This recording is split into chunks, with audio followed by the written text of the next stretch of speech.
in the first part of November of 1944.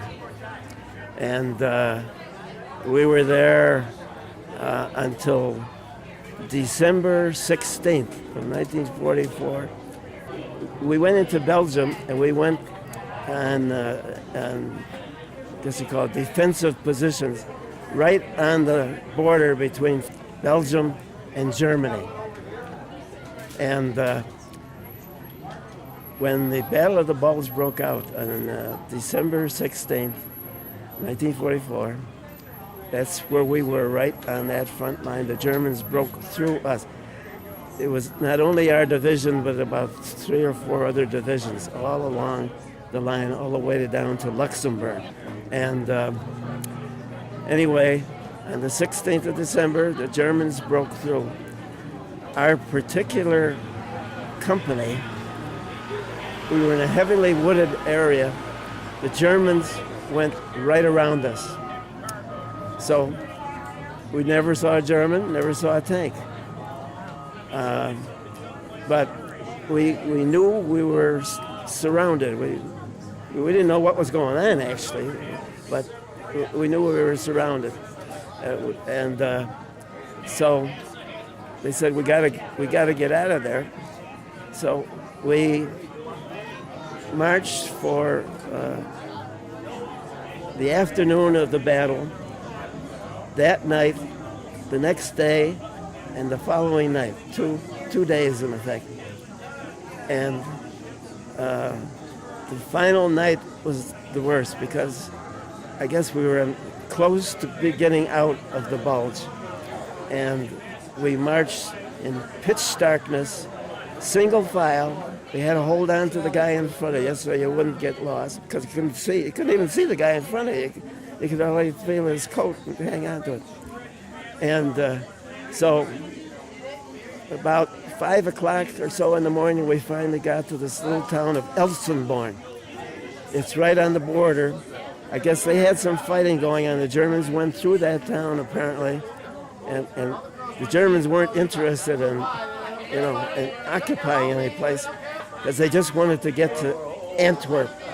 And Hitler thought that they got that far and they'd be able to get supplies and cut off the British forces, which were just north of us, and the American forces, and help change the war around. The Germans went through us, and with all their tanks and all their troops behind them, and we were in back. We were more or less surrounded, although we didn't know to what extent. But we finally got to Elsenborn. We went into defensive positions. We had foxholes. I think there were some foxholes already there. We had to dig our own further in, and we were there until the end of the Bulge, which was the end of January of 1945. At the end of the Battle of the Bulge, the next day, in fact, they got us all up early in the morning and started marching us into Germany.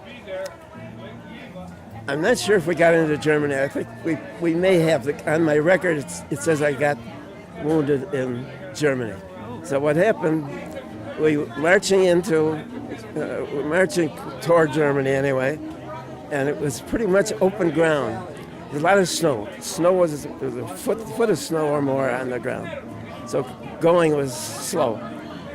So, as I say, we started out like at 6 o'clock.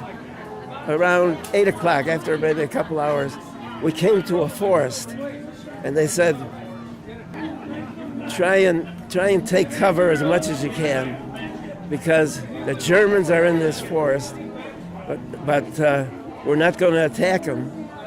I don't know why, but they said they're going to wait.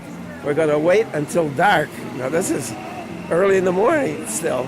We're talking about maybe 8 o'clock, 9 o'clock. They said we're going to wait till it got dark, and they're going to go around the forest because it was kind of a small forest. And so what can we do? I was a PFC, so we did what we were told. So anyway, I was there maybe an hour or two when all of a sudden wham! I thought somebody hit me with a bat. It turned out a sniper hit me. Missed my heart by 2.5 inches, according to the doctors. Since he was a sniper, and he must have been fairly close, the bullet went all the way through. So I was one of the luckiest guys in the Army.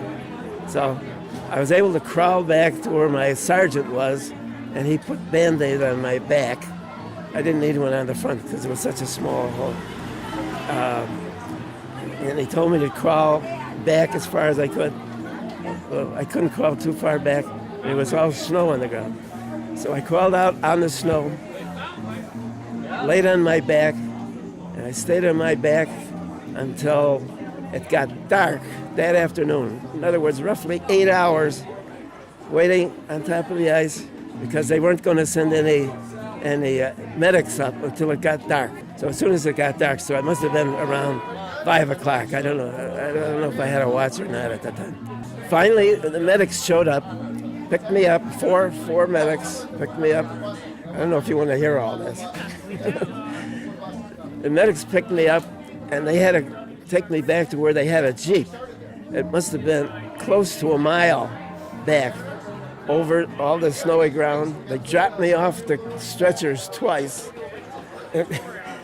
But they finally got to the Jeep, put me on the hood of the Jeep, and drove about another mile back. They had what they call it, a battle hospital. A tent.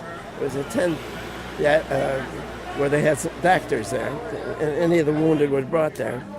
So I got there, and they gave me a shot of morphine, which knocked me out, and I didn't know another thing until the following morning when I woke up, and I think they used an old school and made it a hospital, a temporary hospital. So I was there for about 2 days. They put us on a train. They called them 40 and 8s. It was a type of boxcar that used to hold 40 men and 8 horses. Anyway, they had converted these into places for people in stretchers. So they put us on a stretcher on this train and took us to Paris, France, in a big hospital. I could see the Eiffel Tower from my room. It's kind of neat. So I was there about 2 days, maybe 3 days, I don't remember. From there, they took us by ambulance to the airport, and it was flown over to England. I went to a hospital there. They had one hospital. They took us there. I was there about, I don't know, 3 or 4 days, maybe longer. They took me by ambulance to another hospital, the one that specialized in chest cases. So I was there. No, you're talking about February. We're into February of 45, and I was there until May. In May, we went by ambulance to the port of England, which took us by hospital ship to Charleston, South Carolina. It took about 10 days. It was a real. They took a southern route, being a hospital ship, because the war was not quite over. I think the war ended just about the time we got to the States. I forget. But anyway, we landed in Charleston, South Carolina. We stayed there one night, put us on a train, and took me to Okmulgee, Oklahoma. The hospital there, I was there about a month. After about a month, I got on a train again, took me to Battle Creek, Michigan. So there's a hospital, Percy Jones Hospital, and they also had a camp there.